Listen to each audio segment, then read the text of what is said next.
మనం భక్తి రసామృతంలో ఇక్కడ భక్తియుక్త సేవకు సంబంధించిన అంగాలకి సంబంధించిన ఆధారాలు చూస్తున్నాం. శాస్త్రంలో రకరకాల ఆధారాలు ఉన్నాయి. ఈ భక్తియుక్త సేవకు సంబంధించిన అంగాలన్నిటికీ కూడా ఈ అధ్యాయంలో దాదాపు చివరికి వచ్చాం. ఇక్కడ అభక్తుల సాంగత్యమును త్యజించుట, ఇది ఇప్పుడు అంశం. అంటే అభక్తుల యొక్క సాంగత్యాన్ని వదిలేయమని చెప్తున్నారు. ఒకసారి శ్రీ చైతన్య మహాప్రభు తన గృహస్థ భక్తుని ద్వారా వైష్ణవుడి సామాన్య ప్రవర్తన ఎట్లుండవాలని ప్రశ్నించబడెను. ఆ సందర్భమున శ్రీ చైతన్య మహాప్రభు వైష్ణవుడు ఎల్లప్పుడూ అభక్తుల సాంగత్యము త్యజించవలనని తెలిపాను. ఒక గృహస్థ భక్తుడు అడిగాడు చైతన్య మహాప్రభుని, వైష్ణవుల యొక్క సాధారణ ప్రవర్తన ఎలా ఉండాలి అంటే, చైతన్య మహాప్రభు ఏమన్నారంటే, అభక్తుల యొక్క సాంగత్యాన్ని త్యజించడమే వైష్ణవుడి యొక్క ప్రధాన కర్తవ్యం, ప్రధాన ఆచారం అని చెప్పాడు. చైతన్య మహాప్రభు చెప్పారు. అప్పుడు వారు భక్తులు కాని వారిలో 2 రకములు కలరని వివరించింది. భక్తులు కాని వాళ్ళలో 2 రకాలు ఉంటారంట. ఒక రకము శ్రీకృష్ణ భగవాన్ సర్వాధిపత్యమును వ్యతిరేకించేవారు, అంటే కృష్ణుడు దేవాదేవుడు కాదు అని వ్యతిరేకించేవాళ్ళంట. రెండవ రకము విపరీతంగా భౌతిక దృష్టి కలిగిన వాళ్ళు. ఒకటి ఏంటంటే భగవంతుడు కృష్ణుడు దేవాదేవుడు కాదని నిరాకరించేవాళ్ళు, తిరస్కరించేవాళ్ళు. రెండవది పూర్తిగా భౌతిక దృష్టి, భోగ ప్రవృత్తి, ఇంద్రియ భోగం, సాంసారిక విషయాల్లో మునిగిపోయి ఉన్నవాళ్ళు. ఈ 2 రకాల వాళ్ళు అభక్తులు, అవైష్ణవులు అంటున్నారు.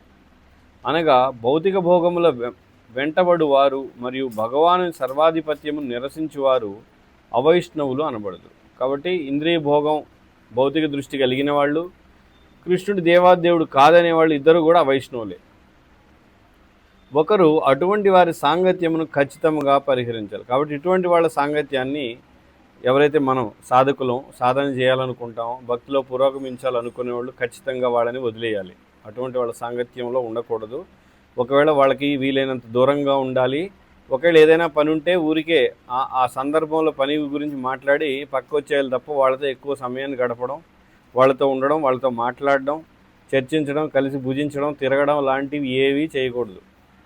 పూర్తిగా భగవంతుని సర్వాధిపత్యమును నిరసించు అవైష్ణవులతో కలిసి నివసించుట కంటెను ఉక్కు పంజరములోనో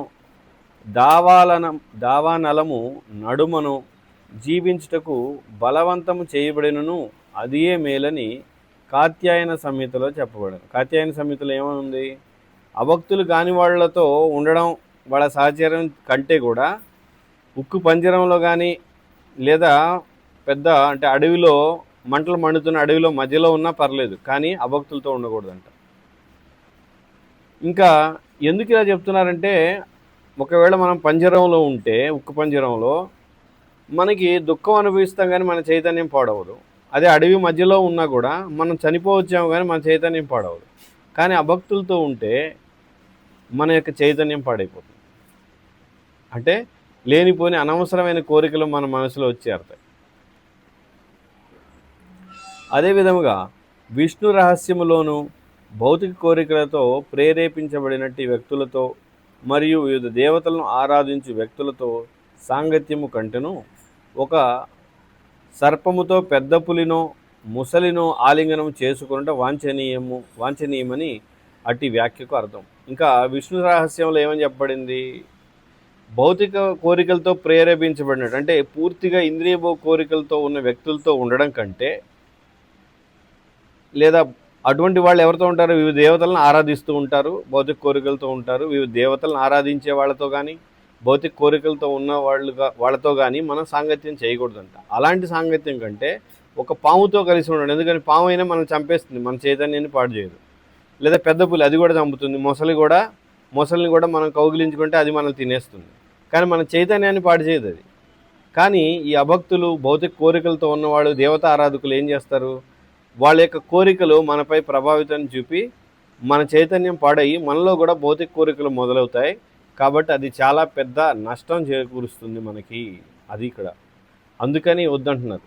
ఒక ప్రత్యేక భౌతిక ప్రయోజనమును ఆశించి వ్యక్తి ఏదైనాను ఒక ప్రత్యేక దేవతను ఆరాధింపవచ్చునని శాస్త్రంలో నిర్దేశించబడింది. కాబట్టి ఏదైనా ఒక భౌతిక కోరిక ఉన్న వ్యక్తి ఆ భౌతిక కోరికను తీర్చడానికి ఎవరైతే రకరకాల దేవతలు రకరకాల కోరికలు, భౌతిక కోరికలు తీరుస్తారు. వాళ్ళని ఆరాధించవచ్చని శాస్త్రం చెప్తుంది. ఉదాహరణకు వ్యాధి నుండి విముక్తిని ఆశించేవారు సూర్య భగవాన్ని ఆరాధించవాలని ఆదేశించబడింది. కాబట్టి రోగాలు ఎక్కువగా ఉన్నవాళ్ళు సూర్య నమస్కారం, సూర్యుడిని ఆరాధించడం చేయాలి. లేదా రూపవతి అయిన భార్యను, అంటే అందమైన భార్య కావాలనుకున్న వాళ్ళు పొందదలుచువారు శివుని భార్య అయిన ఉమాదేవిని పూజించాలి. కాబట్టి అందమైన భార్యను కోరుకునేవాళ్ళు శివుని భార్య అయిన ఉమాదేవిని పూజించాలంట. ఉన్నత విద్యను అభిలషించేవారు, మంచి చదువు ఇవన్నీ కావాల్సిన వాళ్ళు సరస్వతి దేవిని ఆరాధింపవచ్చు. అట్లే వివిధ రకాల భౌతిక కోరికలను అనుసరించి ఏ ఏ దేవతలను ఆరాధింపవలెనో శ్రీమద్ భాగవతంలో ఒక జాబితా ఇవ్వబడింది. భాగవతంలో చెప్పబడింది ఏ కోరిక ఉంటే ఏంటి అనేది.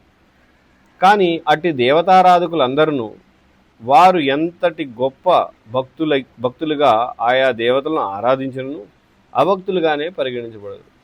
ఈ విధంగా కోరికలతోటి ఆయా దేవతలను ఆరాధించే వాళ్ళు ఎవరైనా కానీ ఎంత గొప్పగా ఆరాధించినా, ఎంత ఖర్చు పెట్టినా, ఏం చేసినా వాళ్ళకి వాళ్ళు చెప్పుకుంటారేమో కానీ గొప్ప భక్తులుగా వైష్ణవులు, అంటే మన దృష్టిలో సాధకులు వైష్ణవుల దృష్టిలో వాళ్ళు ఏమాత్రం భక్తులు కాదు, వాళ్ళందరూ అభక్తులే. వారు భక్తులుగా అంగీకరించబడరు. వీళ్ళందరూ కూడా భక్తులుగా అంగీకరించబడరు. ఎందుకని? భక్తులంటే అసలు ఎవరు? భగవంతుడి ఆనందం కోసం భగవంతుడికి సేవ చేసేవాళ్ళే నిజమైన భక్తులు, శుద్ధ భక్తులు.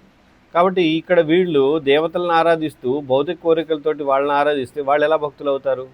వాళ్ళు వ్యాపారస్తులు అంటారు, అనాలి వాళ్ళు. ఎందుకని? ఆ దేవతకు ఈ విధంగా ఆరాధన చేస్తే ఆ దేవత ఇది ఇస్తాడు, కాబట్టి వీడు ఆరాధన చేస్తాడు, ఆ దేవత వీడికి కొంత ఇస్తాడు, కాబట్టి నువ్వు నాకు ఇది ఇస్తే నేను నీకు ఇది ఇస్తా అంటే అది వ్యాపారమే కదా. మనం కొట్టుకెళ్ళి ఏదైనా కొనుక్కోవాలంటే 20 రూపాయలు ఇస్తే ఇది ఇస్తా అని వాడు అంటాడు.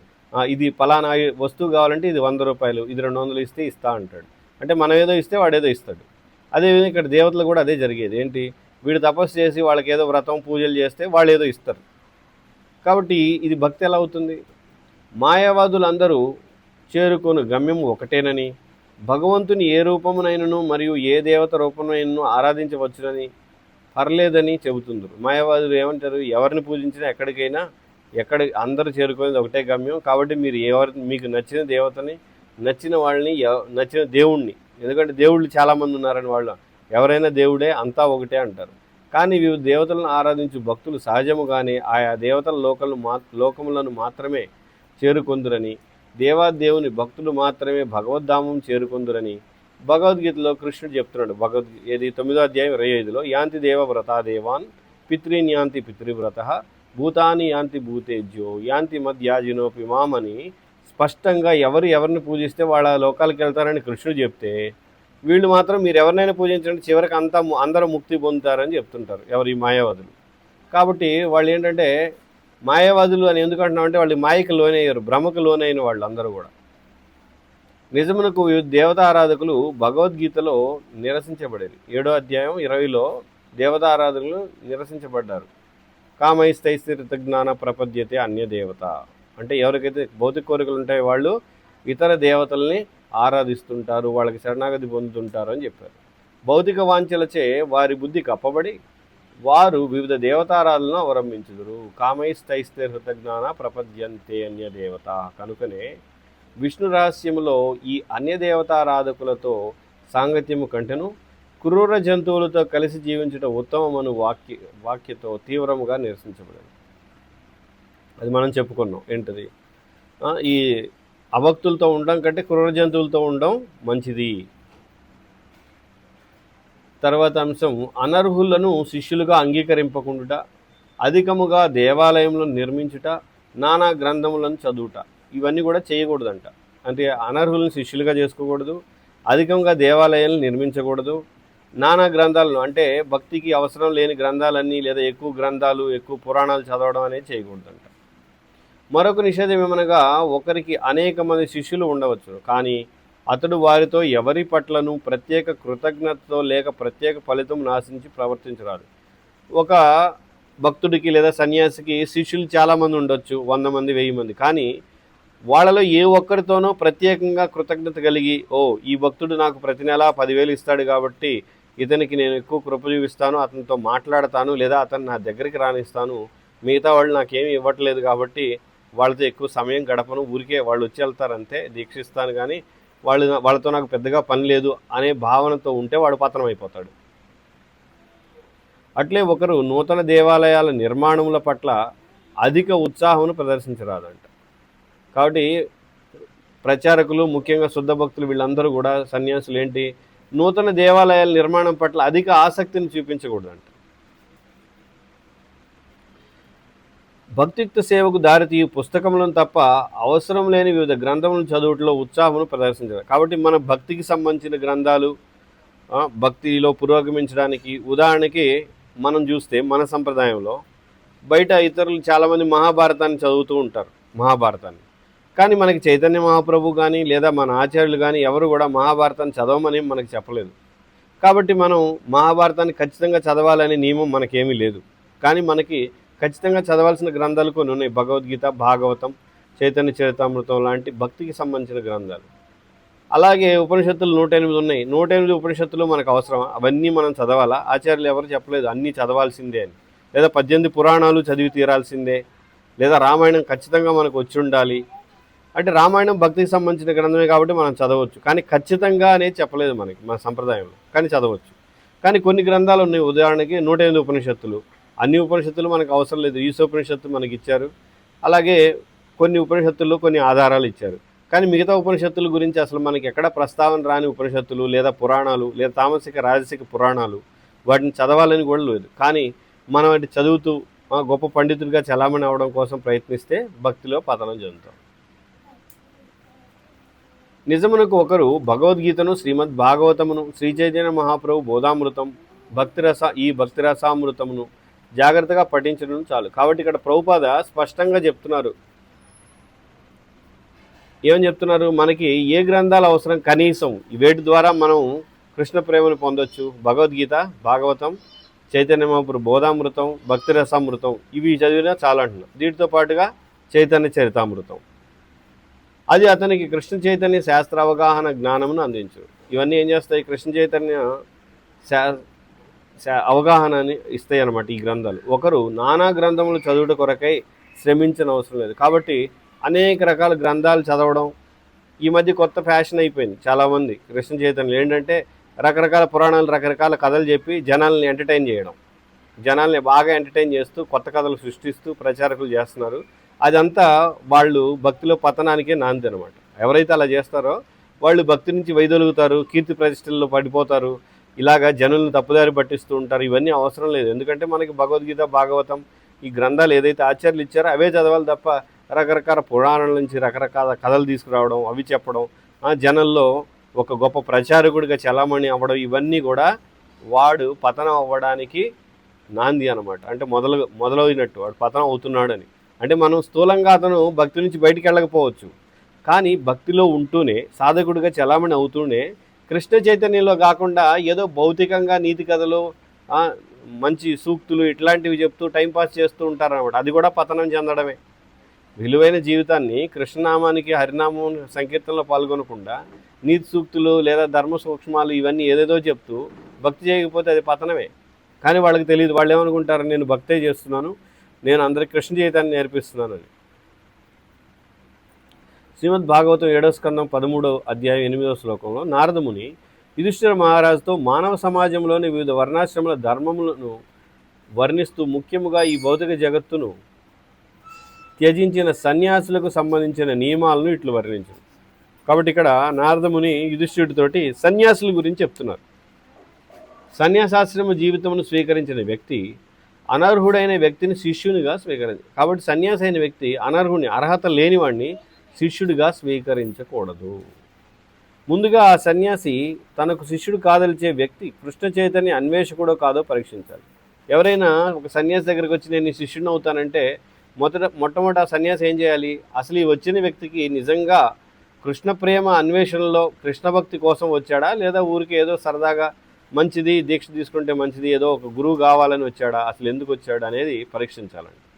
లేనిచో అతడిని శిష్యుడిగా స్వీకరించరాదు. ఏమైనా శ్రీ చైతన్య మహాప్రభు యొక్క అవ్యాజ అనుగ్రహం ఎట్టిదనగా ప్రామాణిక ఆధ్యాత్మిక ఆచార్యులందరూ కృష్ణ చైతన్యము సర్వత్రా ప్రచారం చేయవలని ఆదేశించారు. కాబట్టి చైతన్య మహాప్రభు ఏం చెప్పారు? ప్రామాణిక ఆచార్యులు, ప్రామాణిక భక్తులు అందరూ కూడా కృష్ణ చైతన్యాన్ని ప్రచారం చేయమని ఆదేశం చైతన్య మహాప్రభు. ఇక్కడ మనం గమనించాలి, చైతన్య మహాప్రభు ఆదేశం ఏమి కాదంటే గుళ్ళు కట్టాలని చైతన్య మహాప్రభు ఆదేశం కాదు. మీరందరూ గుళ్ళు ఎక్కువ కట్టండి, లేదా ఎక్కువ మంది శిష్యులు తయారు చేసుకోండి, ఇది కాదు. చైతన్య మహాప్రభు ప్రచారం చేయమని చెప్పారు. ఆ విధంగా ఏంటి, శిష్యులు అయితే అవ్వచ్చు, శిష్యులు స్వీకరించవచ్చు. ప్రచారం ప్రధానం, అంటే హరినామ సంకీర్తన ప్రధానం, గుళ్ళు కట్టడం ప్రధానం కాదు. కనుక శ్రీ చైతన్య మహాప్రభు సంప్రదాయంలోని సన్యాసులు కృష్ణ చైతన్యం సర్వత్రా ప్రచారము చేయవచ్చును, మరియు ఎవరైనను మిక్కిలి శ్రద్ధతో శిష్యుడు కాదలిచినచో సన్యాసి అతడిని తప్పక అంగీకరించును. సన్యాసి ప్రచారం చేయాలి, శిష్యులను స్వీకరించవచ్చు. ఒక ముఖ్య విషయం ఏమనగా, శిష్యుల సంఖ్యను పెంచనిచో కృష్ణ చైతన్య ప్రచారము జరగదు. శిష్యుల సంఖ్య పెరగలేదనుకోండి, ప్రచారం ఆగిపోతుంది. అంటే శిష్యులు ఎక్కువ అవుతుంటేనే ప్రచారం పెరుగుతుంటుంది కదా. కనుక కొన్నిసార్లు శ్రీ చైతన్య మహాప్రభు సంప్రదాయంకు చెందిన సన్యాసి పూర్తిగా అర్హుడు కాని వ్యక్తిని కూడా శిష్యునిగా అంగీకరించడం జరగవచ్చు. పూర్తిగా అర్హత లేకపోవచ్చు, కానీ కొంత సుముఖత ఉండొచ్చు భక్తిలో, కాబట్టి అటువంటి వాడికి కూడా శిష్యుగా చేసుకోవచ్చు సన్యాసి. అటు పిమ్మట ఆ ప్రామాణికుడైన ఆధ్యాత్మిక ఆచార్యుని అనుగ్రహంతో ఆ శిష్యుడు క్రమేణా పురోగతి సాధించు. కాబట్టి ఆ విధంగా పురోగమించేటట్టు కూడా చేయొచ్చు. ఏమైనాను ఏదో కృత్రిమ గౌరవం కొరకు, ప్రతిష్ట కొరకు ఒకరు శిష్యుల సంఖ్యను పెంచుకొనినచో కృష్ణ చైతన్యంలో అతడు పతితుడు కాక తప్పదు. కాబట్టి కీర్తి ప్రతిష్టల కోసం, గొప్ప కోసం, నేను గొప్ప సన్యాసిని లేదా గొప్ప భక్తుడిని, నా కింద ఇంతమంది వేల మంది శిష్యులు ఉన్నారు, నేను గొప్ప ప్రచారకుడిని అని అహంకారం కోసం, జనంలో ఖ్యాతి కీర్తి ప్రతిష్టల కోసం మాత్రం శిష్యులుగా ఎవరిని తీసుకోకూడదు, స్వీకరించకూడదు. అలా చేస్తే వాడు పతితుడైపోతారు అని చెప్తున్నారు. అట్లే ప్రామాణికుడైన ఆధ్యాత్మిక ఆచార్యుడు పాండిత్యమును ప్రకటించుకొనుటకో లేక వివిధ ప్రదేశములలో ఉపన్యసిస్తూ ప్రచారము పొందుటకో అనేక గ్రంథములను పఠింపనవసరం లేదు. కాబట్టి పాండిత్యం చూపించుకోవడానికి అనేక గ్రంథాలు చదివి రకరకాల స్టోరీలు, కథలు, పెట్టకథలు, కట్టుకథలు, వాళ్ళు ఇష్టం వచ్చిన కథలు, సృష్టించిన కథలు ఇవన్నీ తయారు చేసి చెప్పి ఆ విధంగా గొప్ప వ్యక్తిగా ప్రాచుర్యంలోకి రావాలనుకోవడం, ఆ విధంగా కూడా అతను పతనం చెందుతాడు. అలా అసలు చదవాల్సిన అవసరం కూడా లేదంటున్నారు. ఏంటి, రకరకాల పుస్తకాలు. ఎందుకంటే మనం వైదిక సారస్వతాన్ని చూస్తే చాలా ఉపనిషత్తులు, చాలా పురాణాలు ఎన్నో ఉన్నాయి. అవన్నీ చదవడానికి అసలు మన జీవితకాలం కూడా సరిపోదు. ఒకరు ఇట్టి కార్యములన్నింటినీ విడువలు. నూతన దేవాలయాల నిర్మాణ విషయంలో సన్యాసి అధికాసక్తి ప్రదర్శింపకూడదని తెలుపబడింది. కాబట్టి ముఖ్యంగా మందిర నిర్మాణం ఎవరు చేయొచ్చు? గృహస్థులు చేయొచ్చు, లేదా క్షత్రియులు చేయొచ్చు. అంతేగాని సన్యాసి అయిన వాడు అన్నీ వదిలేసి ఏం చేయాలి? ప్రచారం చేయాలి. హరినామ సంకీర్తన గురించి ప్రచారం చేయాలి తప్ప సన్యాసి అయిన వాడు ఎక్కువగా మందిర నిర్మాణానికి ఆసక్తిని చూపించకూడదు. మనం కానీ చూసినట్లయితే శ్రీల ప్రభుపాద కూడా ఎక్కడ ఏ గుడి కట్టలేదు స్వయంగా ఆయన అసలు. కాకపోతే శిష్యులు కడతానంటే లేదా వాళ్ళు మందిరాలు కట్టడంలో వాళ్ళని ప్రోత్సహించారు తప్ప శ్రీల ప్రభుపాద సన్యాసి కాబట్టి ఆయన స్వయంగా ఉండి ఏ మందిరాన్ని నిర్మించలేదు అసలు. అందుకే ఆసక్తిని ప్రదర్శింపకూడదు. శ్రీ చైతన్య మహాప్రభు సంప్రదాయంలోని వివిధ ఆచార్యుల చరిత్రలను చూచినచో దేవాలయ నిర్మాణ విషయంలో వారు ఉత్సాహమును ప్రదర్శించలేకపోవట కనిపించదు. కాబట్టి చైతన్య మహాప్రభు యొక్క సంప్రదాయంలో మనం చూస్తే, గౌడీ సంప్రదాయంలో ఏ ఆచార్యులు కూడా గుడి కట్టడంలో ఉత్సాహాన్ని ఎవరూ చూపించలేదు. కానీ ఎవరైనా సేవాభావంతో ముందుకు వచ్చించో విరాగులైనట్టి ఆచార్యులు ఆ సేవకులతో విలువైన విశాలమైన దేవాలయాలను నిర్మించినట్లుగా ప్రోత్సహిస్తున్నారు. ఉదాహరణకు శ్రీల రూపగోస్వామి వద్దకు మహారాజా మాన్సింగ్ అనే ఒక అతను వచ్చాడు. ఎవరికి? రూపగోస్వామి దగ్గరకు దేవాలయం నిర్మించదని వచ్చాను. ఆయన వస్తే శ్రీల రూపగోస్వామి గోవిందునికి విశాలమైన దేవాలయం నిర్మించమని అతడిని ఆదేశించాడు. రూపగోస్వామి స్వయంగా ఏం చేయాల, చూడలేదు అసలు గుడి కడుతున్నారా, ఎలా కడుతున్నారు. కాకపోతే మహారాజా మాన్సింగ్ వచ్చి నేను మంచి దేవాలయం నిర్మిస్తానంటే సరే మంచి దేవాలయాన్ని గోవిందుడికి నిర్మించమని చెప్పారు తప్ప రూపగోస్వామి దగ్గరుండి చూసుకోవడం, విగ్రహ ప్రతిష్ట లేదా ఇంకేమి ఏమీ చేయలేదు ఆయన. ఇది చాలా గమనించవలసింది అనమాట. కానీ ఇప్పుడు ప్రస్తుతం చాలామంది ఇస్కాన్లో కూడా చాలామంది ఏంటంటే ఎవడికాడు గుడి కట్టుకోవడం, ఒక టెంపుల్ ప్రెసిడెంట్ అవ్వడం, లేదా జీబీసీ ఒక పొజిషన్ పొందడం, చక్కగా ఎంజాయ్ చేయడం, విలాసాలు అనుభవించడం, ఇంకా జనాల్ని కంట్రోల్ చేయడం, లేదా జనాల్ని తన సేవకుల్లాగా తయారు చేసుకోవడం, ఇది చాలా ఎక్కువగా జరుగుతుంది ఇప్పుడు రాను. ప్రభుపాద ఉన్నప్పుడు ఇది పూర్తిగా లేదు. ప్రభుపాద వెళ్ళిపోయిన తర్వాత క్రమక్రమంగా ప్రవేశించడంలో, మన ఉద్యమంలోకి, మందిరాల్లోకి కలి ప్రవేశిస్తూ ఇది ఎక్కువగా జరుగుతుంది. కాబట్టి ఇది పతనానికి నాంది. అంటే ఎవరైతే ఈ విధంగా సుఖమయ జీవితానికి అలవాటు పడతారో వాళ్ళు పతనం చెందుతారు, భ్రష్టత్వం చెందుతారు, ఇంకా పాపం చేస్తారు, అపరాధం కూడా చేస్తారు భక్తుల పట్ల. ఎందుకని నిజమైన ప్రచారకులకు ఇలాంటి వాళ్ళందరూ కూడా అడ్డే. వీళ్ళందరూ ఆటంకం. ఎవరికి? నిజమైన ప్రచారకులకు వీళ్ళందరూ అడ్డు. ఎందుకని? నిజమైన ప్రచారకులు ప్రచారం చేయాలనుకుంటే వీళ్ళు మాత్రం జనాల నుండి డొనేషన్ దొబ్బేయాలి, లేదా కీర్తి ప్రశ్నలు కొట్టాలి, నాకు అనుచరులు ఎక్కువ ఉండాలని అనుకుంటారు. కానీ జనులు నిజమైన ప్రచారకులు వెంట పడతారు, నిజమైన భక్తుల వెంట ఉంటారు, వీళ్ళు వెనక ఉండరు. అప్పుడు వాళ్ళకి ఏమవుతుంది? అసూయ చెందుతారు. ఎవరు? నిజమైన భక్తుల పట్ల ఈ దొంగ ఎవరైతే ఉన్నారో, అంటే భక్తిలో ఊరికే ఇంద్రియ భోగం కోసం భక్తి షో చేస్తూ ఉంటారో, అంటే ప్రదర్శిస్తూ ఉంటారో, వీళ్ళందరూ అసూయ చెందుతారు. ఎప్పుడైతే అసూయ చెందుతారో వీళ్ళు నిజమైన భక్తుల పట్ల అపరాధం చేస్తారు, వీళ్ళు పూర్తిగా నాశనం అవుతారు. జరిగేది అది. ఆ దేవాలయం నిర్మాణకు పెద్ద మొత్తంలో ధనం వ్యయమైంది. ఏది మాన్సింగ్ కట్టినప్పుడు చాలా ఎక్కువ ఖర్చు అయిందంట. ప్రామాణికుడైన ఆధ్యాత్మిక ఆచార్యుడు వ్యక్తిగతంగా దేవాలయం నిర్మాణంకు పూనుకొనరాదు. స్పష్టంగా చెప్తున్నారు, వ్యక్తిగతంగా ప్రామాణిక ఆచార్యుడు నిర్మాణం చేయకూడదు. ప్రభుపాద చెప్తున్నారు ఇక్కడ, భక్తుల సముద్రం ఉంది. ఎందుకని ఇలా ఉంది అంటే దీనికి కారణం ఉంది. మందిర నిర్మాణంలో ఉంటే డబ్బులు, సిమెంటు, అవి ఇవి వీటితో సమయం అంతా అయిపోతుంది. కానీ ఆయన ప్రచారం చేయగల శక్తి ఉన్నవాడు ప్రచారం చేయకుండా వీటిలో ఉంటే సమయం వృధా కదా. అంటే చాలామంది కృష్ణ చైతన్యం చాలామంది కృష్ణ చైతన్యంలోకి వచ్చే అవకాశం ఉంటుంది, అది కోల్పోతారు కదా వాళ్ళు. కానీ ఎవరైనా తగినంత ధనమును కలిగి దానిని కృష్ణ సేవలో వినియోగింపదలించో శ్రీల రూపగోస్వామి వంటి ఆచార్యులు భగవత్ సేవ కొరకై ఒక అందమైన విలువైన దేవాలయ నిర్మాణములకు ఆ భక్తుని ధనమును వినియోగించవచ్చు. కాబట్టి అటువంటి వాళ్ళు అతని యొక్క ధనాన్ని వినియోగించి మందిరం నిర్మింపజేయవచ్చు, కానీ వాళ్ళు స్వయంగా చేయకూడదు. దురదృష్టవశాత్తు ఆధ్యాత్మిక ఆచార్యుడు అయ్యేందుకు అర్హుడు కాని వ్యక్తి కొన్నిసార్లు దేవాలయ నిర్మాణం కొరకై ధనికులను విరాళముల కొరకు సమీపించు. ఆధ్యాత్మిక ఆచార్యుడికి అయ్యే అర్హత లేని వాళ్ళు ఏం చేస్తుంటారు? వాళ్ళు మేము ఏదో భక్తులు ప్రచారం చేస్తాం, గుడి కడతామని విరాళాల కోసం తిరుగుతూ ఉంటారు. ఎట్టి ప్రచార కార్యక్రమం కొనసాగింపక అర్హత లేని గురువులు విలువైన దేవాలయాలను నిర్మించి అందులో సుఖముగా జీవించుట కొరకు ఆ ధనమును వినియోగించుటను అంగీకరించరాదు. కాబట్టి ఇలాగ అర్హత లేకుండా, మంచి భక్తుడు కాకుండా కేవలం జీబీసీ టెంపుల్ ప్రెసిడెంట్ అయ్యి జనాల్ని మేనేజ్ చేయడంలోనూ విరాళాలు స్వీకరించడంలోనూ పండితుడై దిట్టయి అది తెచ్చి అంతా మంచి మందిరాన్ని నిర్మించి సుఖంగా జీవించడం అనేది శాస్త్రం అంగీకరించడం లేదు. అలా చేయకూడదని చెప్తుంది. అనగా ఆధ్యాత్మిక ఆచార్యుడు ఆధ్యాత్మిక పురోగతి పేరిట దేవాలయాల నిర్మాణంలో అధికముగా ఉత్సాహమును ప్రదర్శించిన అవసరం లేదు. కాబట్టి ఎక్కువగా ఆధ్యాత్మిక ఆచార్యుడు దేవాలయ నిర్మాణంలో అధిక ఉత్సాహాన్ని చూపకూడదు. అలా కాకుండా అతని మొట్టమొదటి ప్రధాన కర్తవ్యము ఆధ్యాత్మిక ప్రచారం, అంటే కృష్ణ చైతన్య ప్రచారమే. ఈ సందర్భంలో శ్రీల భక్తి సిద్ధాంత సరస్వతి గోస్వామి మహారాజ్ ఆధ్యాత్మిక ఆచార్యుడు గ్రంథాలను ప్రచురింపవాలని ఆదేశించారు. భక్తి సిద్ధాంత సరస్వతి ఠాకూర్ ఏం చెప్తున్నారు? ఆధ్యాత్మిక ఆచార్యుడు అయిన వాళ్ళు గ్రంథాలను ప్రచురించాలి, లేదా ప్రచారం చేయాలి తప్ప ఈ గుళ్ళు కట్టడం ఇలాంటి వాటిలో మేనేజ్మెంట్లో ఇలా ఎక్కువగా ఆధ్యాత్మిక ఆచార్యుడు ఉండకూడదు. ఒకరు ధనమును కలిగి ఉన్నచో ఆ ధనముతో విలువైన దేవాలయాన్ని నిర్మించడం కాకుండా కృష్ణ చైతన్యమును ప్రచారం చేయుటకై ప్రామాణిక గ్రంథములను వివిధ భాషల్లో ప్రచురించుటకు వ్యయం చేయవాలి. కాబట్టి ఊరికే గుళ్ళు కట్టడం, చాలామంది ఇప్పుడు అందరూ ఎలా తయారయ్యారంటే ప్రతి చోట ఎవరైనా భక్తుడు కనపడగా ఏంటి మీదే గుడి మీదే గుడి మీదే గుడి అంటే, ఒక గుడి లేకుండా ఒక ప్రచారకుడు ఉండకూడదా? అలాగే తయారయ్యారు అనమాట. అంటే గుడి ఉంటేనే ప్రచారం, గుడితోనే కలిసి ఉండాలి. గుడి లేకపోతే అతడు అసలు భక్తుడే కాదు, లేదా సరైన భక్తుడు కాదేమో, అసలు సరైన ప్రచారకుడు కాదేమో అనే ఒక భ్రమ ఉంది ఇప్పుడు. కానీ అది పెద్ద భ్రమ, అది అలా తయారు చేశారు. ఎందుకంటే నిజానికి చైతన్య మహాప్రభుకి ఏ గుడి ఉంది? చైతన్య మహాప్రభు అనుచరులుగా ఉన్నప్పుడు వాళ్ళందరూ ఏ గుడిలో ఉన్నారు?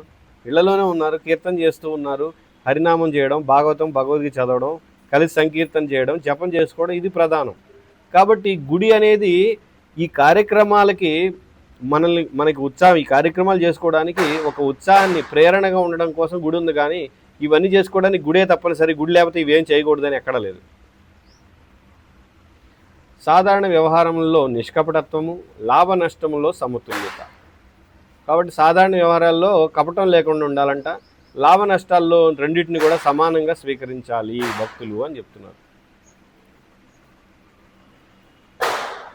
పద్మపురాణంలో ఒక వాక్య ఇట్లు కలదు: కృష్ణ చైతన్యముతో జీవించు వ్యక్తులు భౌతిక లాభ నష్టముల చేత ఎన్నడూనూ కలత చెందరాదు. ఏదైనా భౌతిక నష్టము సంభవించినను వారు కలత పడకూడదు. నిరంతరం మనసులో శ్రీకృష్ణునే స్మరించవలెను. ఇది చాలా కష్టమైంది, కానీ చాలా ముఖ్యమైనది.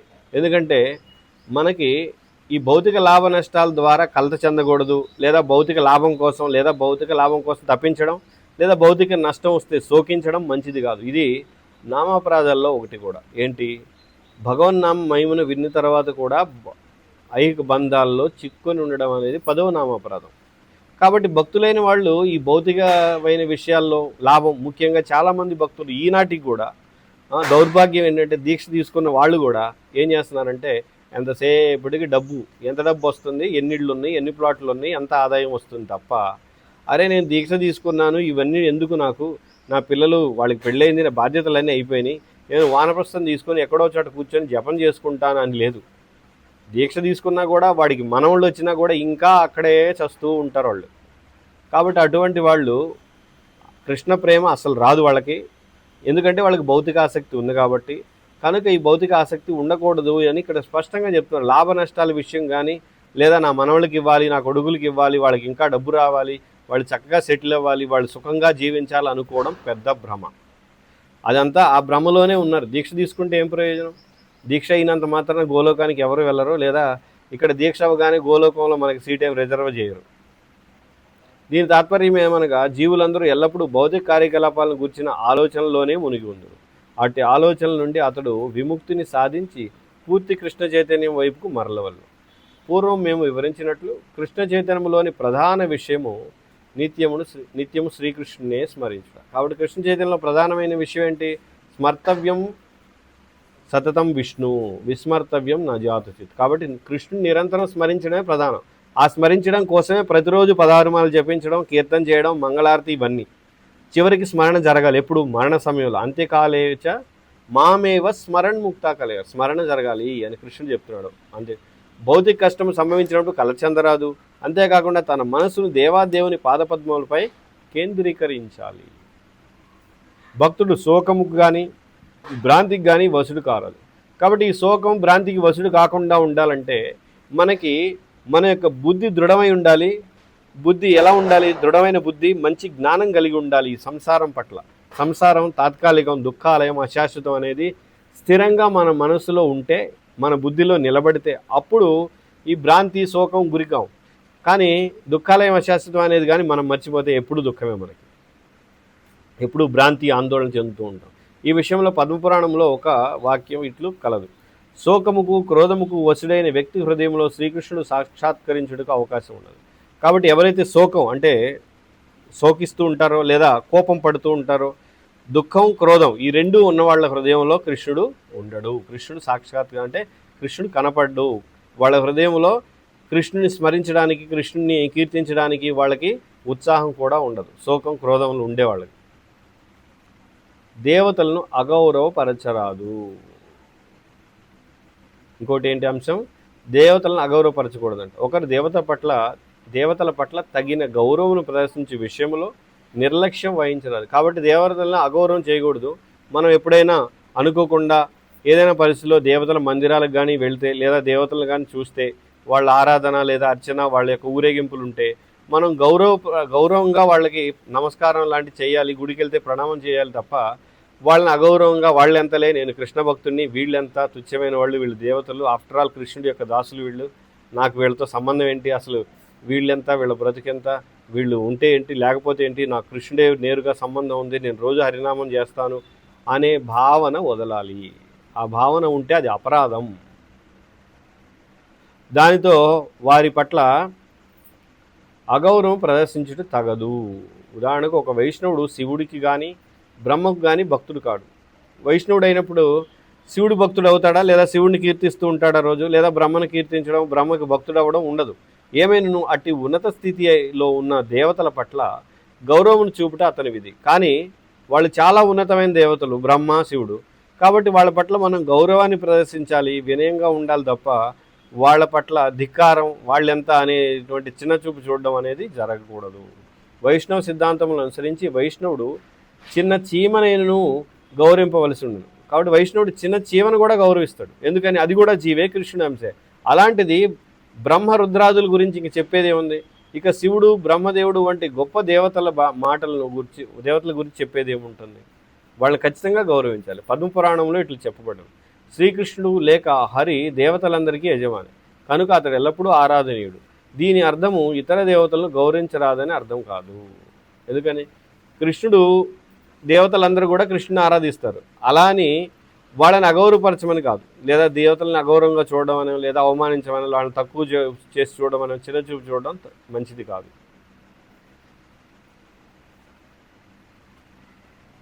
జీవహింస తగదు.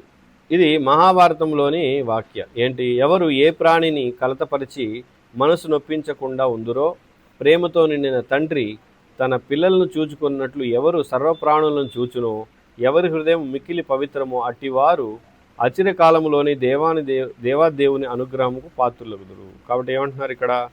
ఎవరైతే ప్రతి ప్రాణిని కూడా ఒక తండ్రి తన పిల్లలను చూసుకుంటాడో, ప్రతి ప్రాణి పట్ల అదే విధమైన భావాన్ని కలిగి ఉంటారో, ఎవరైతే అటువంటి భావాన్ని కలిగి ఉంటారో వాళ్ళ హృదయమే పవిత్రం అవుతుంది. వాళ్ళే అచిరకాలంలో కృష్ణుడి యొక్క అనుగ్రహాన్ని పొందగలరు.